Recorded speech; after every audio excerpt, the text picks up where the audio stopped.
ನಮಸ್ಕಾರ ಸ್ನೇಹಿತರೆ, ನಾನು ಲೋಕಿ ಬಾಯಿ ಹೊಸಕೋಟೆ ಹುಡುಗ ಮಾತಾಡ್ತಾ ಇದ್ದೀನಿ. ನೋಡಿ, ಈಗ ನಾವು ದೇವನಹಳ್ಳಿ ಕೆಂಪೇಗೌಡ ಏರ್ಪೋರ್ಟಲ್ಲಿದ್ದೀನಿ. ನಾನು ಅದು ಟರ್ಮಿನಲ್ 2 ಅಲ್ಲಿ. ಇಲ್ಲಿ ನನಗೆ ಬಂದ ತಕ್ಷಣ ಮೊದಲನೇ ಬಾರಿ ಬಂದಿತ್ತು. ಬಂದು ನೋಡಿದ ತಕ್ಷಣ ನನಗಂತೂ ಸ್ವರ್ಗದಲ್ಲಿ ಎಂಟ್ರಿ ಕೊಡ್ತಾ ಇದ್ದೀವೇನೋ ಆ ಥರ ಅನ್ನಿಸ್ತಾ ಇದೆ. ಇದು ಬೆಂಗಳೂರಾಗಿದ್ದೀವ ಇಲ್ಲ ಬೇರೆ ಫಾರಿನಲ್ಲಿದ್ದೀವ ನನಗಂತೂ ಅರ್ಥನೇ ಆಗ್ತಾಯಿಲ್ಲ. ನೋಡಿ, ಇಲ್ಲಿ ನೋಡಿ ಎಷ್ಟು ಚೆನ್ನಾಗಿದೆ. ನೋಡಿ, ಲೈಫಲ್ಲಿ ನಾನು ಒಂದು ಮಾತು ಹೇಳ್ತೀನಿ ಸ್ನೇಹಿತರೆ, ಬೇಜಾರು ಮಾಡ್ಕೊಂಡು ಹೋಗ್ಬೇಡಿ.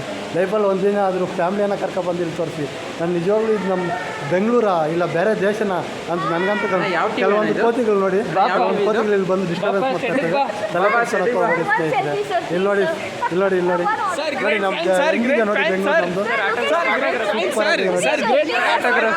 ನೋಡಿ. ಇಲ್ಲಿ ಕೆಲವು ಕೋತಿಗಳು ಕಾಣುತ್ತೆ. ದೇವನಹಳ್ಳಿ ಏರ್ಪೋರ್ಟಲ್ಲಿ ಕೂಡ ಇದ್ದಾರೆ. ಕಾಡಿಂದ ತಪ್ಪಿಸ್ಕೊಂಡ್ಬಂದ್ಬಿಟ್ಟು ದೇವನಹಳ್ಳಿ ಏರ್ಪೋರ್ಟ್ ಆಗಿದ್ದಾರೆ ಕಡೆ ಸ್ನೇಹಿತರೆ. ನೋಡಿ ಎಷ್ಟು ಚೆನ್ನಾಗಿದೆ ನಿಜವಾಗ್ಲೂ. ನನಗಂತೂ ತುಂಬ ಖುಷಿ ಆಯಿತು. ಇಲ್ಲಿ ನೋಡಿ, ಇಲ್ಲಿ ಪ್ಲ್ಯಾಂಟ್ಸ್ ಇದೆಯಲ್ಲ, ಮೇಲೆ ಕಾಣ್ತಾ ಇದೆಯಲ್ಲ ಪ್ಲ್ಯಾಂಟ್ಸು, ಇದು 1,40,000 ಪ್ಲ್ಯಾಂಟ್ಸ್ ಇದ್ದಾವಂತೆ ನಮ್ಮ ಬೆಂಗಳೂರು ಏರ್ಪೋರ್ಟ್ ಒಳಗಡೆ. ಇದರೊಳಗಡೆ ಅದು ಆರ್ಗ್ಯಾನಿಕ್ ಆಗಿ ತಂದು ನಮ್ಮ ಇದರಲ್ಲಿಟ್ಟಿರೋದು. ನೋಡಿ ಸ್ನೇಹಿತರೆ ಎಷ್ಟು ಚೆನ್ನಾಗಿದೆ. ನನಗಂತೂ ಲೈಫಲ್ಲಿ ಫಸ್ಟ್ ಟೈಮ್ ಸ್ವರ್ಗಕ್ಕೆ ಬಂದಿದ್ದೀವೇನೋ ಅನಿಸ್ತಾ ಇದೆ. ಇಲ್ಲಿ ನೋಡಿ ಸ್ನೇಹಿತರೆ, ಇಲ್ಲಿ ನೋಡಿ ಎಷ್ಟು ಚೆನ್ನಾಗಿದೆ. ನೋಡಿ, ನನಗಂತೂ ದೇವರನ್ನೇ ನೋಡಿ ಹೇಳ್ತೀನಿ ಒಂದು ಮಾತು, ಲೈಫಲ್ಲಿ ಫಸ್ಟ್ ಟೈಮ್ ನಾನು ಬಂದಿರೋದು. ನೀವು ಒಂದು ಸತಿ ಬಂದು ಏರ್ಪೋರ್ಟಲ್ಲಿ ನೋಡಿ, ನಮ್ಮ ಬೆಂಗಳೂರು ಏರ್ಪೋರ್ಟಲ್ಲಿ ನಿಮ್ಗೆ ಅರ್ಥ ಆಗುತ್ತೆ ನಮ್ಮ ಕರ್ನಾಟಕನ, ನಮ್ಮ ಬೆಂಗಳೂರ ಇಲ್ಲ ನಮ್ಮ ಬೆಂಗಳೂರು ಇಷ್ಟೊಂದು ಇಂಪ್ರೂವ್ಮೆಂಟ್ ಆಗಿದೆಯಾ, ಇದು ನಮ್ಮ ದೇಶ ಇಷ್ಟೊಂದು ಇಂಪ್ರೂವ್ಮೆಂಟ್ ಆಗಿದೆಯಾ.